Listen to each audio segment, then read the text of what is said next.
Om Vakratunda Mahakaya Suryakoti Samaprabha Nirvignam Kurume Deva Sarvakareshu Sarvada Shri Ganeshaya Namaha Om Namo Bhagavate Shri Swaminarayanaya Namaha Om Shri Lakshmi Narayanaya Namaha Om Shri Nar Narayanaya Namaha Om Gunatito Aksharam Brahma Bhagavan Purushotamaha Jano Janandidam Satyam Uchyate Bhavabandhanat Shri Gurubhyo Namaha Shri Sadgurubhyo Namaha Om Namah Shivaya Namah Shivaya Namah Shivaya Shri Hanumate Namaha. Welcome to SwaminarayanSpirituality.com. This is Sachin. We are continuing our talks on Shri Vachanamrutam, and we are continuing from last time on Garada Pratham number 1, Vachanamrut. Before we start the Vachanamrut, I want to offer my Dandavat Pranam to Shri Swaminarayan Bhagavan, to Sajanand Swami Maharaj, to all the great sages in the entire world who have come before, who are present now, who are yet to come, and to all of you who may be listening now or in the future, and to the Lord that exists in your heart, to the Paramatma that exists in the heart of all. With that prarthana, we want to continue our in-depth exploration of Shri Vachanamrut. So to continue from last time, this whole discussion about Akhandavritti we have gone into. Akhandavritti means continuous, unbroken absorption and connection with this Swarup of Paramatma. Shriji Maharaj, in Gujarati language, he has said, Bhagavan na Swarup ma manni akhandavritti rakvi. So last time I started talking about what is meant by Bhagavan nu Swarup. There are several points to just reiterate. There is Rup and there is Swarup. Why this word Swarupa is used? Many times in English translations, other translations, it might just be considered as form. That the form of God. That's how this is translated. But this has much more meaning than that. That it has that meaning, but it has more meaning than that. The fact is that the word Rup means form. Rup means form that is taken by the incarnations of God. So in this very beginning point, what is known as Avatarvad. Avatarvad means the doctrine of incarnation. The doctrine of incarnation is accepted by Sajanand Swami. This is called Avatarvad. Vad means doctrine or principle or like a perspective. So the teaching here is that Bhagavan, the word Bhagavan meaning that supreme being with form, beyond Akshara Brahma, the one without a second, that is God, that is Parameshwar, Paramatma, that ultimate being and reality, ultimate Tattva. That is what he is referring to when he uses the word Bhagavan. The word Bhagavan in the Sanatana Dharma also refers to anybody who has the 6 Aishwaryas. So that's a different subject, and that is also included in this. So here the word Bhagavan is not necessarily used that way. It is used in reference to the Supreme Being and the incarnations that are emitting from that Supreme Being. So now there are 2 terms here that will come again in Vachanamrut at different times. The term is avatar. So this word avatar is used throughout the Sanatana Dharma. And then there's another word called avatari. These are 2 words, avatar and avatari. Both words are used in Vachanamrut. So the word avatari means the source of the incarnations, the fountainhead of the incarnations, the place where the incarnations come from, the cause of the incarnations. So the cause of the incarnations, the source of the incarnations, the supreme ultimate being who incarnates in different ways at different times for various purposes. That supreme being that is one without a second, that is avatari. Avatari. Avatari.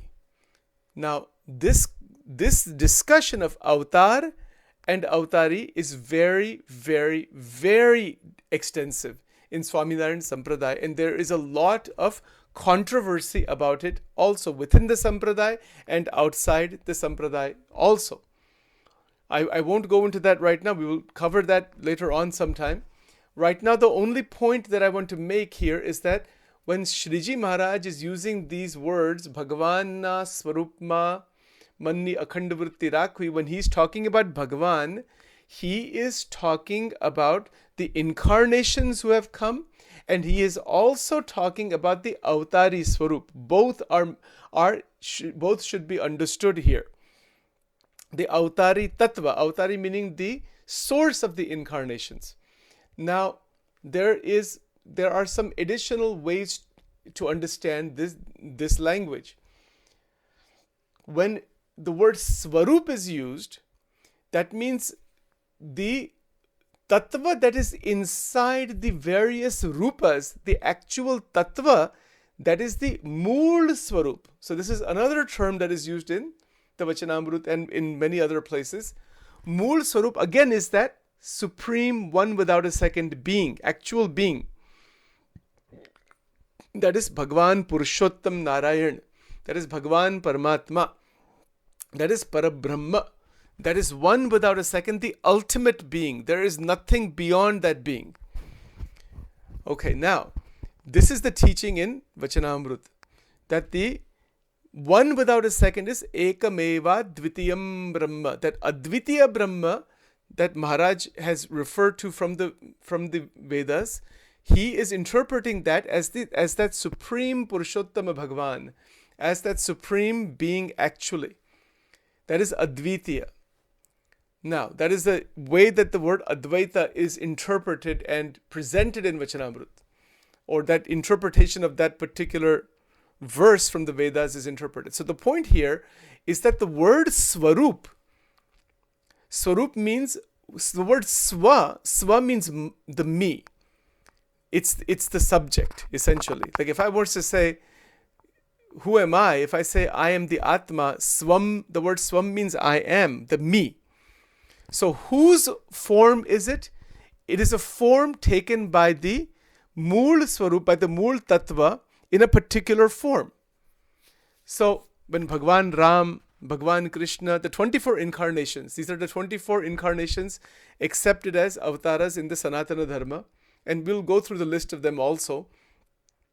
They can be considered as the avatars, and they are rupa. They are various forms. But the Swarup is only one. Bhagwan is one. Its forms are the infinite. Anantakoti avatar. How many incarnations are taken? Infinite in number, in infinite universes. How many universes are there? Infinite. How many incarnations are there? Infinite. In the Sanatana Dharma, Vedvyasji has talked about 10 avatars, Dashavatar, and he's also talked about 24 avatars. Both are mentioned. And then he's also mentioned Asankhya avatar.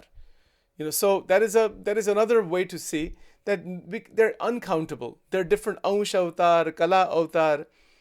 There are Karya Karan avatar. There are so many different types of avatars. There are many books written in the Swaminarayan Sampradaya and other places also that talk about this, about the powers of the avatars and why they are here, what types of avatar they are. Okay, having said that, when Maharaj is using the word Swarup, he is referring to, who is he referring to? So, when he's not directly saying, I am that Parabrahma here, he's not using the word, I am that Purushottam. He says that later on in Garuda Madhya 13 and in other places, he does say that. But that's another discussion about who is Sahajanand Swami. We'll get to all that later on. But here, one thing that can be clearly understood is that through the lens of tradition, there was during the time of Maharaj the worship of Bhagwan Sri Krishna. Maharaj himself was a devotee of Bhagwan Sri Krishna. This is undeniable. This is a fact. He's worshipping Shalingram.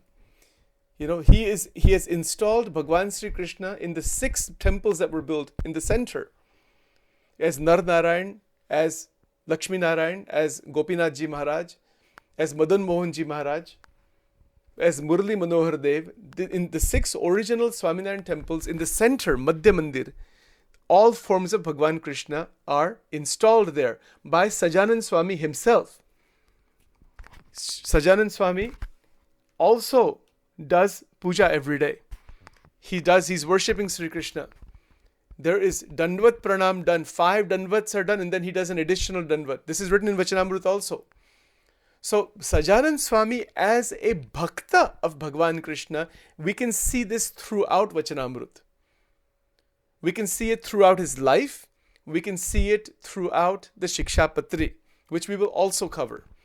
So Shikshapatri, Vachanamrut, Gunatitanand Swami Nivato, Gopalanand Swami Nivato, and Vedras. These are the scriptures we are going to connect with through Vachanamrut. We will use Vachanamrut as the base to really open Vachanamrut, and the connecting Swaminarayan scriptures will be Shikshapatri, Gunatitanand Swami Nivato, Gopalan Swami Nivato, and Vedras. So there's 5 scriptures altogether. Now there will be other references from other places like Bhagavad Gita and Vivek Chudamani and other teachers like Ramanujacharya, etc. Those will all be connected in a straightforward manner as much as possible. And in Vachanamrut, we will have the essence of all of this. In every line of Vachanamrut, it is a quintessence. All right, so having said that, from a historical lens, Sajanand Swami is talking about Sri Krishna from a historical lens. Because when he's using the word Bhagwan, he is talking about Bhagwan Sri Krishna. Many people might say, no, how do you know that that is the case? Actually, that is the case. That is a fact. You know, he's talking about Bhagwan Sri Krishna historically. Because at that time in Gujarat and in his own life as a bhakta, there is a lot of worship of the Sarup of Bhagwan Krishna. So, the worship of Bhagwan Krishna is clearly, unequivocally given as an agnya in Shikshapatri. If somebody says that they don't want to follow that, that is up to them. But that is the agnya of Sajanand Swami to worship Bhagwan Krishna. Now then, there's a lot of questions that pop up. Why are the devotees of Swaminarayan worshipping Sajanand Swami as Ishtadevata? We will get to all of that discussion later on. But we're looking at the very base and looking at the facts and the development from the time of Maharaj, what was going on at that time. At that time, Sajanand Swami Maharaj is seen as a Sadguru.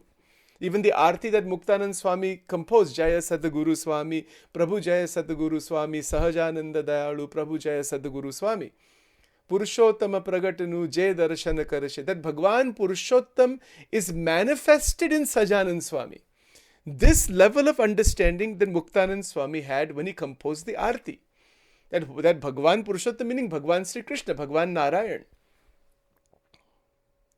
This is the understanding of Muktanand Swami at that time when Maharaj was given the Gaddi. When he was on that, when he was installed by Ramanand Swami as the next Guru.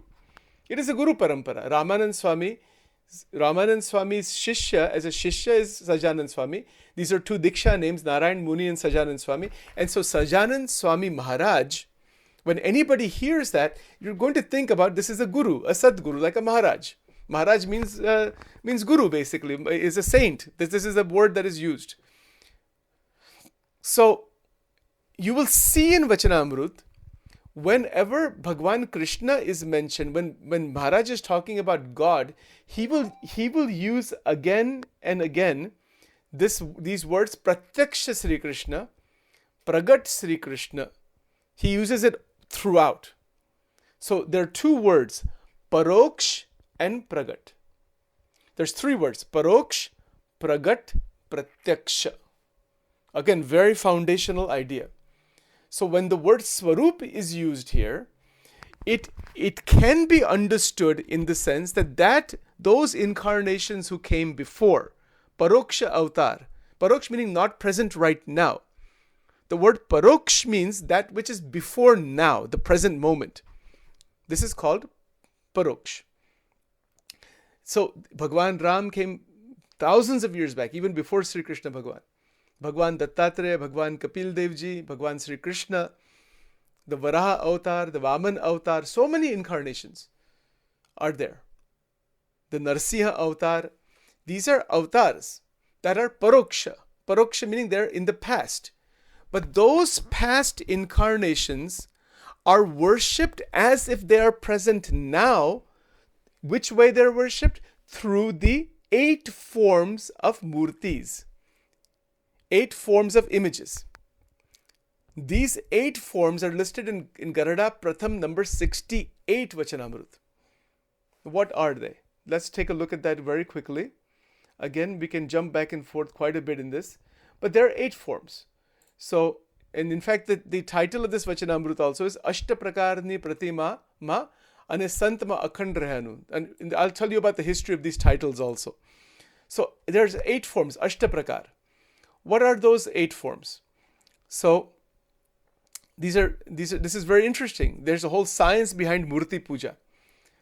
So, the 8 forms are such. They are picture, that is Chitraman. Picture is one. Then there is Pashan, meaning rock, is another one. Then there is sand. Murtis are made out of sand. That is the third one. Let me see if I can find the whole list here. Let's see. Ashta. I think there's a list here. Yeah, here it is. Okay. And see that, by the way, the reference is very interesting.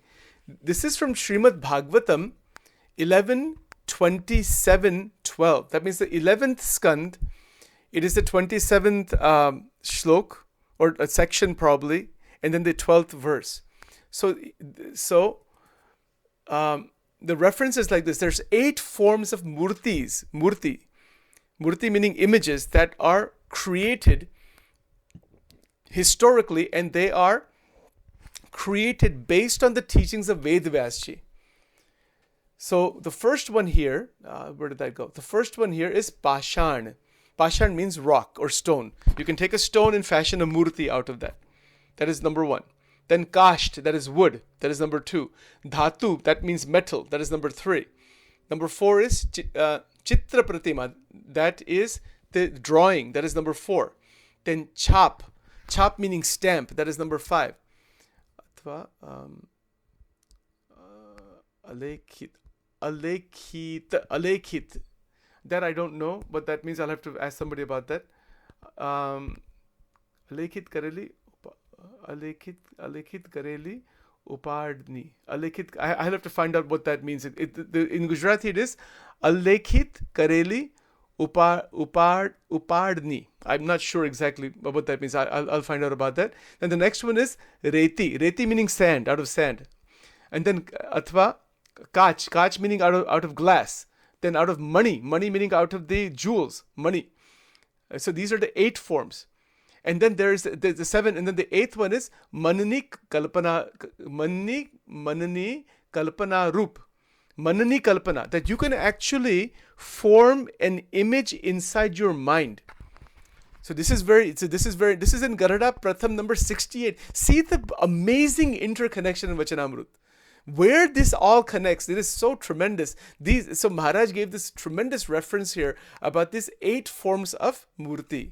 And then the 9th one he has said is the Ekantik Sant, which I mentioned before, the one who is Dharma, Jnana, Vairagya and Bhakti to the highest level with all 64 saintly qualities. This is called Ekantik Sant, and Paramatma, Parameshwar, Parabrahma resides continuously in such a great, amazing, divine saint. So that is the 9th Murti. So this Vachanamrut is very famous in the Sampradaya, and this is called Ashtaprakarni Pratimama Anisantma Akhand Rahanu. It's Garuda Pratham number 68 Vachanamrut. So these are for those who are doing any study now or in the future. These are good references to study and look up. But please remember that the app that is available, there's various apps available. They're free. They're in Gujarati with English translation. The translations are okay, but there's a lot of stuff that it can be misunderstood through those English translations. They're not all that necessarily very good. They're okay. They're functional, but it can be they can lead to certain misunderstandings. All right, this is the 8 forms of murti. Now, so this is what Maharaj when he's saying here, to keep the mind in the Swarup of Paramatma. Historically, we are looking at the incarnations. But for example, Bhagwan Ram, if we say that Sachin here wants to worship Bhagwan Ram, how can I worship Bhagwan Ram today? So Bhagwan Ram is Paroksha. In the past, thousands and thousands of years back, he was there. But how can I worship him? How do I even know about him? I know about him through Valmiki Ramayana, Tulsi Ramayana, and then all the other forms of Ramayana that have come. That is how I know about the Charitra and the teachings of Bhagwan Ram. But then if I want to worship Bhagwan Ram, if I want to keep my vritti in Bhagwan Ram, is that possible? Sure. No doubt. This is the technology of these 8 forms of murti. It is a tremendous technology, and it is a research that was done by the rishis in ancient times. Now, there's a long history behind that too, where these 8 forms, why these 8 were selected. But without going into that here, what we can simply say is that you need an object for worship. Now, there's a lot of controversy about these images. We go to any Hindu temple, there's God knows how many forms. So many forms are there. But why the form? Well, the form that is present in front of you. So for example, let's say I want to worship Bhagwan Ram as an example. So, and I want to apply the teachings of this first Vachanamrut to have the realization of Ramchandraji. If a devotee is doing that, you need to have a form to worship. So the form to worship is created in these 8 ways.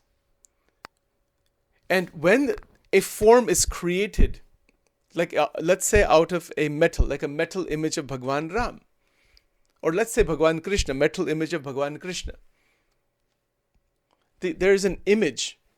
Is that Bhagwan? Is that what Maharaj is talking about Swarup? In one interpretation or one way to see this line, yes. Why not? Definitely. Maharaj himself installed so many images of the avatars in the 6 temples. He was also carrying the Shaligram. He had also installed Shivling in so many places and installed Siddheshwar Mahadev with Devi Parvati in the Junagadh temple in the right khand, Murtiman, with the form of Bhagwan Shankar. Not just Linga. Linga is there also, but the form of Bhagwan Shiv and the goddess in the Devi right next to him. This is in the Junagadh Swaminarayan temple where Gunadhitanand Swami was the Mahant of that temple.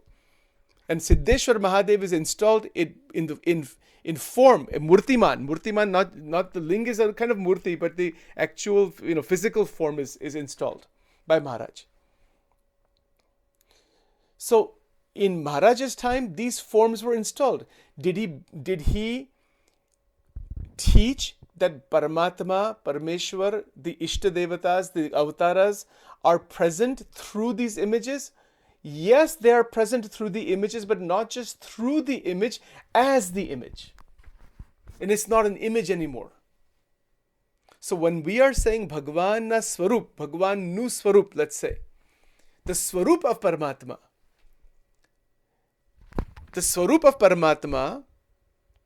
in whatever form it is in the form of Ram, the form of Krishna, the form of Ganesha, the form of Vishnu, the form of Shiva, the form of Jesus, the form of whoever you consider to be God, whichever form or out of tradition one believes, let's say. But this is specifically with form, the 8 forms. And then the 9th is the Ekantic Saint. But that form, to be linked with that form through devotion, by keeping the vritti in that form, that is one meaning here. And this is quite extraordinary.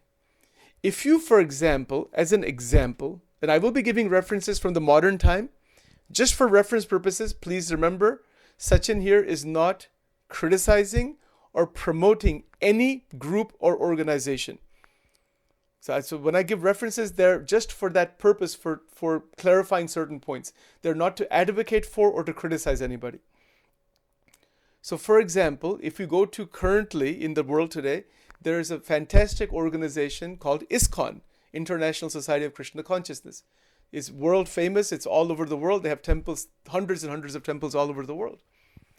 the devotees are worshipping Bhagavan Sri Krishna as Supreme Lord, as Paramatma, and they're worshipping the form, the two-armed form. They don't worship the four-armed form of Bhagavan Vishnu. They worship Bhagavan Sri Krishna with Radharani.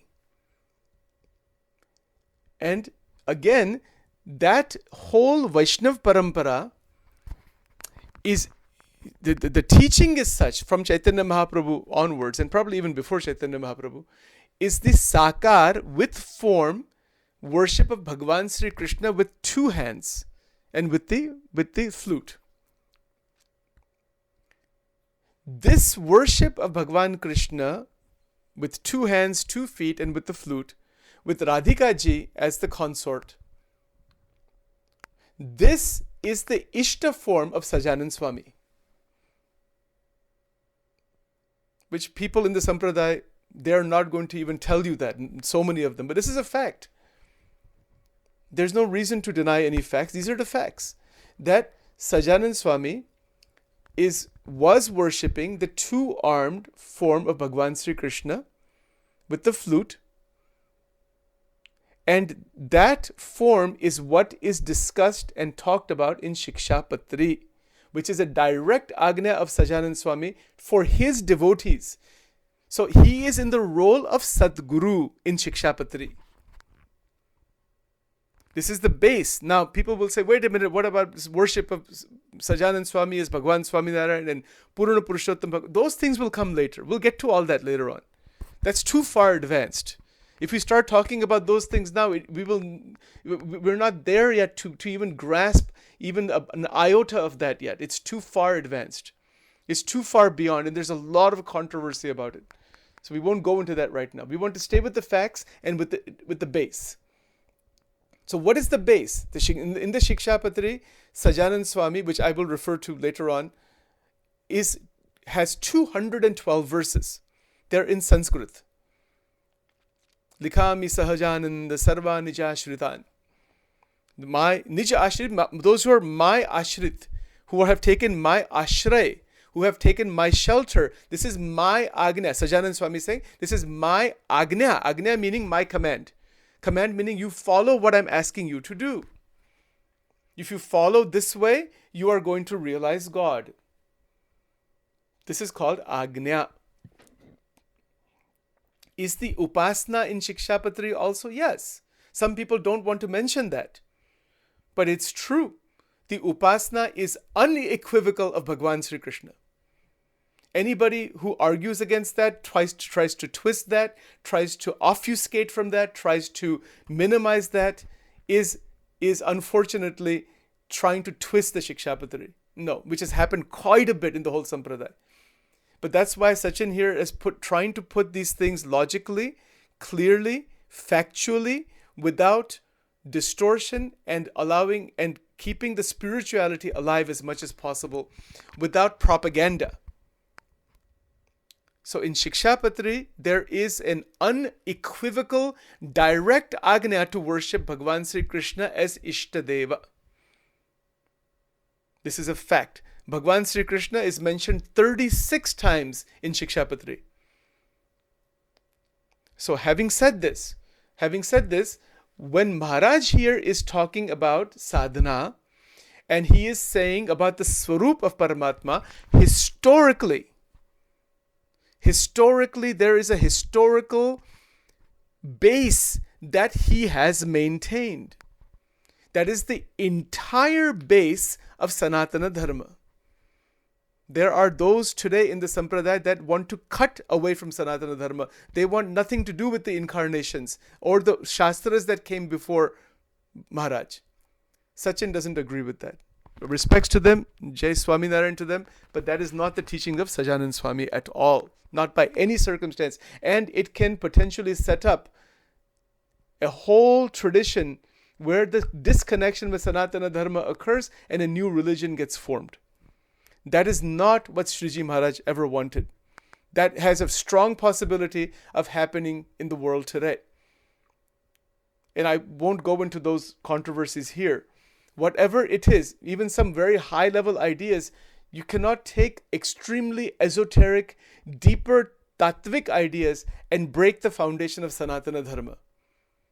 Or disconnect. You cannot break the foundation, first of all. Nobody can do that, first of all. It can never be broken. But to disconnect Sajanand Swami from Sanatana Dharma, if that happens, that is a massive problem. And that will lead to the formation of new religions and sub-religions in the future, which could potentially happen. That is why Sachin here is emphasizing the pure, undiluted spirituality of Sajanand Swami that is universal, that has maintained the traditional linkages, and it is on that basis he will then talk about himself. It is not without that basis. It is on that basis, from a tattva point of view, he will reveal who he is. But that is a different subject altogether. That is a much further thing. Even in Shikshapatri, towards the end of the Shikshapatri, Maharaj said, if you want more details, Vistar. Vistar means if you want more expansion of what these Agnyas are in the 212 verses of Shikshapatri, go to the other scriptures in the Sampradaya. And he's particularly used the word Sampradaya. That is the opening into who is Sajanand Swami. That you have to go to the Sampradaya Shastras for that. You will not find about Sajanand Swami directly in the Bhagavad Gita or in the Ramayana or in the Bhagavatam. It's not going to be there, obviously. Just like you're not going to find the Ras Leela of Bhagwan Sri Krishna in Ramayana. It's not going to be there. Somebody says, oh, how come Ras Leela is not there in the Ramayana? Because that Leela came afterwards. That's why. That is another incarnation. Similarly, who is Sajanand Swami? This is a massive subject, and we will get to that. What the perspectives are, what the history is behind that. Lot of ways to understand it. But Sachin here is trying to emphasize without distortion and factually that Shriji Maharaj, at the very foundational base level, is talking about the worship of Bhagwan Sri Krishna and the incarnations of Sri Krishna. This is the Vaishnava idea. So he is bringing that Vaishnava tradition. In fact, he is in the Vaishnava satsang. The satsang of Ramanand Swami is a Vaishnava satsang. The worship of Bhagwan Ram is there. Even that dhun, Ramakrishna Govinda Jai Jai Govinda, Hare Rama Govinda Jai Jai Govinda, Narayana Hare, Shriman Narayana Hare. This dhun is sung in every Swaminarayan temple even today after the Aarti. The Aarti Jai Sadguru Swami, then Ramakrishna Govinda. Now the BAPS has a new Aarti. That's another subject altogether. What is the BAPS and what is their perspective and all that? That is another subject, another further development, and a lot of controversy is there about all that. We get to all that later on. But the fact is, Ramanand Swami was a devotee of Bhagwan Sri Krishna. Ramanand Swami was given, who is Sajanand Swami's guru, was given Diksha by Ramanujacharya in the dream. So the link in the Guru Parampara is with Ramanujacharya, and Ramanujacharya's entire Parampara starts with Mahalakshmi. Mahalakshmi is Shri. So Ramanuj Sampradaya is Shri Sampradaya. And Mahalakshmi is the original guru of the entire Vishishta Advait Parampara. And Sajanand Swami is in that Parampara. Ramanand Swami is in that Parampara. And then Sajanand Swami's Tattva Gnan and all that, we will get to all that. We will definitely beautifully get to all that in time. So here, Swarup here, in one sense, it means Bhagwan Sri Krishna. Now, what about Bhagwan Ram? What about Dattatreya? What about other incarnations? So, based on the Srimad Bhagavatam, the 10 incarnations and the 24 incarnations, based on Shikshapatri, Maharaj has said, you can meditate on Bhagwan Sri Krishna, the form of Sri Krishna, and the incarnations of Sri Krishna are worthy of meditation, but not a Brahmaveta saint. That a saint, no sadhu, no saint, no human being who has realized the Brahman, who is able to talk about the Brahman, the Brahmaveta, Brahmavid and Brahmaveta, as even the Vivek Chudamani uses this language. Maharaj has put a big X on that. They are not to be meditated on. You can learn from them, respect them, all that is there. Meditation, dhyan, and upasana is only of Bhagavan Sri Krishna or the incarnations of Sri Krishna, and nobody else. No saints. So this is an interesting perspective. In the Sanatana Dharma, many sadhus and many saints are worshipped as Parabrahma. Even the shlok, Gurur Sakshat Param Brahma Tasmai Shri Guruve Namaha. There are so many gurus. Even today, there are various organizations that they consider the guru as the Brahman or as the form of Parabrahman even, and they worship the guru. That's all. Those are other sampradayas, other organizations. Sajanand Swami, his teaching in Shikshapatri and Agnya in Shikshapatri is not to worship any human being except Bhagavan Sri Krishna and the incarnations of Sri Krishna Bhagavan. This is Shikshapatri.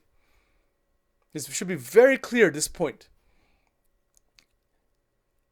Now, why is he saying that? He's saying that because Bhagavan is beyond Maya. Those who have come out of Maya are not worthy of being worshipped. You can be their disciple, be their shishya, have great love for them. You can even have great affection for them. But the worship is of Paramatma, Bhagavan, not anybody else. Everybody else is bhakta, is guru, sadhu, sadhak, whatever. Everybody else is underneath Paramatma. This is another very fundamental idea in Shikshapatri, Vachanamrut, Vishishtadvait, Parampara. That the upasya ishtadevo naha sarvar virbhava karanam. This is a verse from Shikshapatri. That Bhagavan Sri Krishna is the Ishtadevata of Sajanand Swami.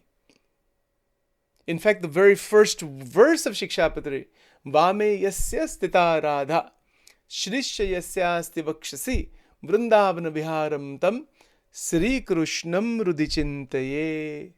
Sajanand Swami is saying there, I meditate on Bhagavan Krishna, on whose left side is Sri Radhika ji. In his bosom resides Mahalakshmi, and who is sporting vihar in Vrindavan. Such Lord Krishna, Bhagavan Krishna, I'm meditating on Sri Krishna. You can see this in the first verse of Shikshapatri. So there again, the meditation is on Bhagavan with the Bhakta. Bhakta Sahit Bhagavan ni Upasana in Gujarati. ये एक सिद्धांत, ये वचनामृत का सिद्धांत है, शिक्षापत्री का सिद्धांत है, सब शास्त्रों का सिद्धांत है. भक्ते सहित भगवान, इसका मीनिंग बहुत गहन है. There's a lot of depth in this. We get to all that. So when the word Swarupa is used, it is referring to the incarnations that have come and Bhagavan Krishna in particular. Now this is one understanding of this. Another understanding, in addition to this, not contradictory to this, is that Bhagavan Sri Krishna is present in Sajanand Swami.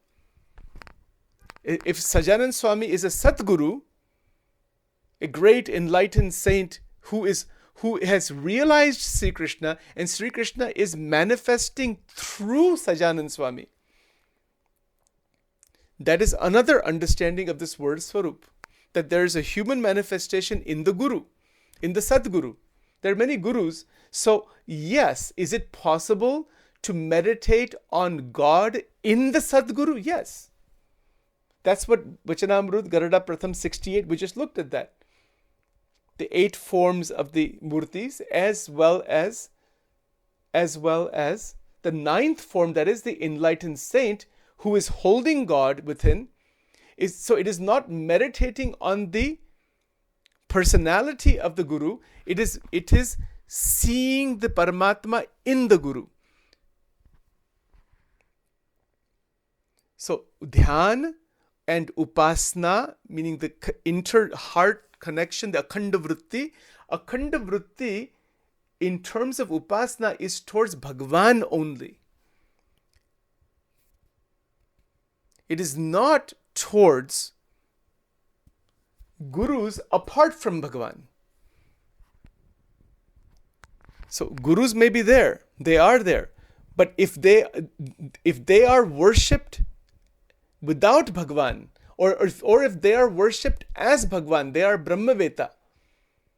Maharaj has clearly said no to that, not to do that, because they were in a state of imperfection at one point. Even if they are perfected, they have reached the Brahmic state. They're so great that they could be worshipped as God. There are so many like that are worshipped as God today. But they were in an imperfect state before. So this is perspective of Sajanand Swami. One may disagree with it, and that's up to whoever. That's fine. But his point is that there is Paramatma, Parameshwar, who is never in Maya, who is always beyond Maya, and that one Paramatma, because Paramatma to ek hi hai, who is beyond Maya always, is worthy of upasana and nobody else. Nothing else and nobody else. Upasya ishtadevo naha sarvar virbhava karanam. Sa Sri Krishna Parabrahma Upasya ishtadevo. This is Shikshapatri. I believe it's shlok number 120. This idea itself is a phenomenally powerful idea, because there are so many who may have some siddhis, they have some realization, and before you know it, you have disciples and organizations and bhajans are written about the gurus, and all these things are going on, and then the gurus are worshipped. People are interested in easily making somebody into a god, and in a country like India, anybody can become a living god over there. That's what it seems like, because it's a praja, is whatever their thinking is. Yes, is it true that Bhagwan exists in all? Yes. But Sriji Maharaj's teaching is not to worship the gurus, even if they're at the highest level. To worship Bhagwan in the guru, no problem. We can say Bhagwan exists in the guru, so if we are touching the feet of the guru, we love and respect the guru for the teaching, but the gurus, real gurus as per Sajanand Swami's perspective, they do not connect their devotees with them. They are an intermediary to connect the bhaktas, the devotees, the sadhakas with Paramatma, with Bhagwan. As per Sajanand Swami's perspective, anybody who connects the devotees and disciples just with them, there are only one of two possibilities. That is an ego, or that is actually a form of Paramatma. It's an incarnation. How would you know? And so when we talk about Sajanand Swami and who he is, this issue comes up. Because down the road, Maharaj mentioned in Vachanamrut Madhya 13 and other places that supreme being, that is me. But what does that mean? Is that spoken out of devotional fervor? Possibly. Chaitanya Mahaprabhu also said, I am the supreme. Ramakrishna Paramahansa said that verily who is Rama and Krishna is Ramakrishna in this body. Every incarnation has said, I am the supreme. Bhagavad Gita, Sri Krishna says, I am everything. Aham sarvasva. Is it so that sages can also make such a statement when they reach the highest stage, like the Gopikas? They say that Aham Krishna, I am Krishna. The gopis have said that in the Srimad Bhagavatam. Is it in that bhav that Sajanand Swami is saying, I am everything? One interpretation is yes. That is a bhav of the bhakta that is lost in Sri Krishna, and Krishna is one. Even the Shikshapatri will attest to this point. In Shikshapatri, shlok number 111. Easy to remember, 111. It is the highest of realizations, where Sajanand Swami has talked about this stage. He has stated that at times Shri Radharani is next to Sri Krishna Bhagavan. And at times out of extreme love, when devotion reaches its culmination point, that is para bhakti, prem lakshana bhakti, Radhika ji gets lost in Sri Krishna. Leen, it's called Bhagwan ni murti ma leen thai jai. And there is only the murti of Sri Krishna. In Shikshapatra Shlok 111, Maharaj has written there, at that stage, when Radhika ji is merged into Sri Krishna, it's called leen. Not that she becomes Krishna also. That's the interesting part, that from Tattva point of view. When Radhika ji is merged into Sri Krishna, is lost in Sri Krishna, her individuality seems to disappear, although she is still there. But you cannot differentiate between the two. That Maharaj has said at that point, in such a state, Sri Krishna shall be said to be alone. This is Advaita. But this is Advaita in what sense? Not that the Bhakta has become Bhagwan, but you also cannot differentiate between the Bhakta and the Bhagwan in that stage. So it is an Advaitic state, yes, but it is Vishishta Advaita in one sense. That Bhakta is still there, but it is merged. So it is Advaitic, yes, but it is Advaitic not the way Shankaracharya ji has talked about it. This is Advaitic based on the way Ramanujacharya has talked about it. The way Ramanujacharya talks about it and the way Maharaj talks about it is that the devotion is so phenomenal that the Bhakta is lost in God. The Bhakta doesn't remember his or her individuality. There is only Thou, only Paramatma, nothing other than You, O Lord. And in such a state, that Bhakta is merged inside Sri Krishna.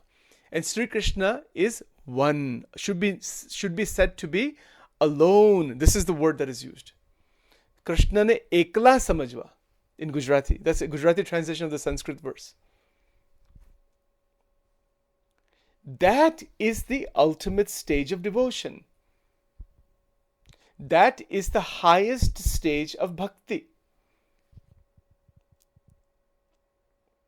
So that stage of bhakti that Maharaj wants to take the devotees in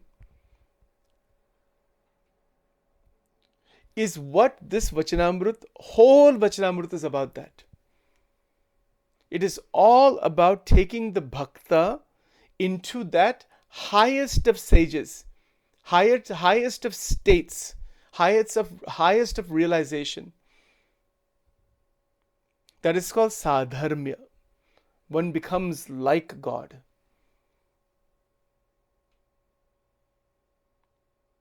And I'm using the word God in the general sense, just one Bhagwan, that's all. But remember, Bhagwan Sri Krishna is talked about in terms of tradition. The Ishta Devata of Maharaj and the devotees at that time is Sri Krishna Bhagwan. And during the life of Maharaj, all kinds of scriptures are being read. All kinds of teachings are being heard. And it is amidst that this Vachanamrut is spoken. So when he's using the word Swarup, historically it's the incarnations that are worshipped in the 8 forms of the Murtis. Swarup, Rup, these are the Rup, like if you have a stone image, you're not then worshipping that stone. When the Pratishta is done, called Murti Pran Pratishta, Maharaj himself did the Pratishta of Bhagwan Krishna and Lakshmi Narayan and Nar Narayan and all the other Ganesh ji and Hanuman ji and all the other incarnations in all of those 6 temples. So this is called Pratishta Vidhi.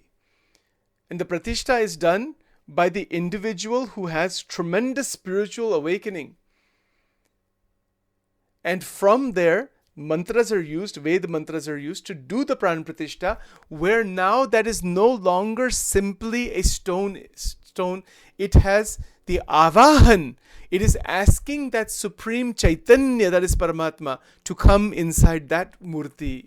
And that murti, that is Pratishthit murti, can be considered here Bhagavana Swarup, Bhagavan Nu Swarup. We're talking only these two words right now. That Pratishthit murti can be considered the Swarup. Why is it considered Swarup and not simply Rup? It is actually Rup. But the Bhakta believes through Nishta, through faith, that this is the Supreme Lord, Supreme Being in this form, in this Rup. The Supreme Being is there. That is why it is Swarup. Because of the devotee's Shraddha, because of the faith of the devotee. This is why then the Archa avatar in the Vaishnava Parampara, the Archa Swarup, meaning these forms, these 8 types of forms. This is called Archa avatar, Archa incarnation, in fact it's called.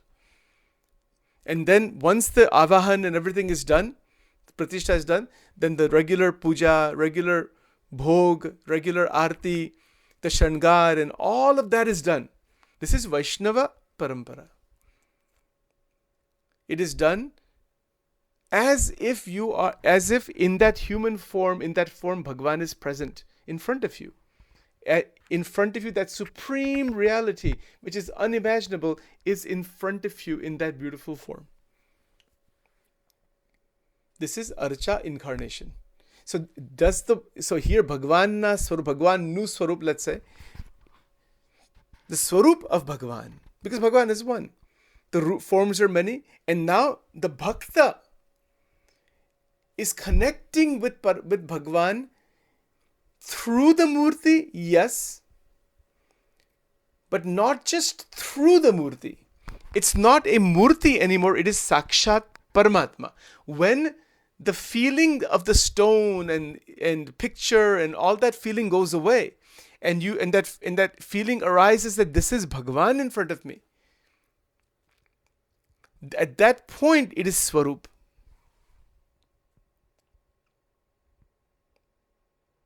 Now another meaning here is, as I mentioned before, Sajanan Swami holding Sri Krishna inside. As a bhakta who is holding Bhagavan inside. This is another meaning. So it is possible to have such a meaning also. And Sajanan Swami can be considered as a Sadguru and Sri Krishna as Bhagavan.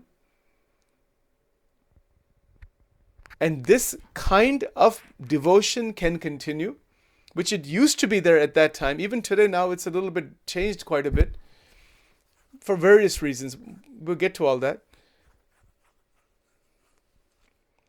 But the point is that when Maharaj is saying Swarup, all of this background understanding is there, and all of these types of understanding that Sachin is here explaining were there at that time, and even are there today.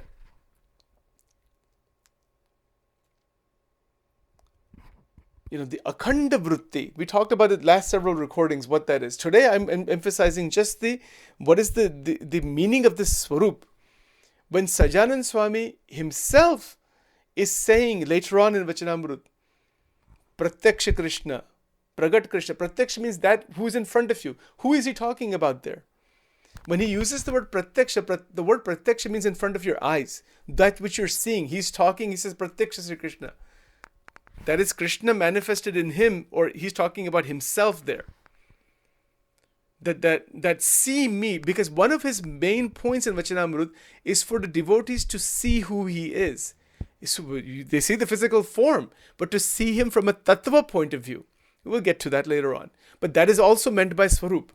That if we say there's a God manifested saint, a God realized saint, if we understand and can see the tattva of that, we are seeing Paramatma in that body, in that mind, in that being. And then ultimately the goal is to see Bhagavan everywhere. But who are we seeing? Bhagavan. Not the individuality, not the person. It is possible to see Bhagavan everywhere. Bhagavan ka bhav sab mein rakh sakte hain.